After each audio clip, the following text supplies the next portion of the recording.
Kauli yake kusema kwamba nilikuwa nimemuita chumbani, nilikuwa sijui nimemwambia mtoe mama yake mzazi. It's sad, na sio kwamba sijui how it's tarnish image, na sio kwamba sijui kuna baadhi ya watu wanaweza wakaamini kwa ni kweli, lakini sina namna. Mtoto akinyea mkono huwezi kukata, utafanyaje? First, nimemwachia Mungu. Second, nimemsamehe. Na mwisho namwombea. Mimi sihitaji msamaha wote kutoka kwake. Akiona kuna tija sawa, akiona kama kuna haja ya kuomba msamaha watu walosikia maneno hayo ni sawa, lakini pia anastahili kuomba msamaha zaidi ni Mwenyezi Mungu.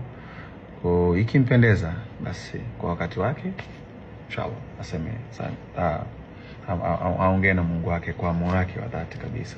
Naamini itamuongezea baraka zaidi na atafika mbali zaidi. Kwa upande wangu mimi sina shida kabisa.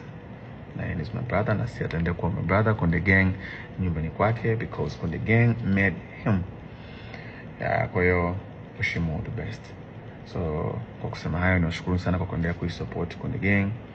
Nashukuru sana kwa kuendelea kutunga mkono siku zote. Kuna superstars kibao wanakuja. And thank you so much for your time watching this. And Konde Gangs for everybody. This is Konde Boy. Ukinunua mabati kutoka kwetu, tutakupatia misumari kilo 5 pamoja na usafiri bure mikoa yote Tanzania. Karibu sana Mabati Bora.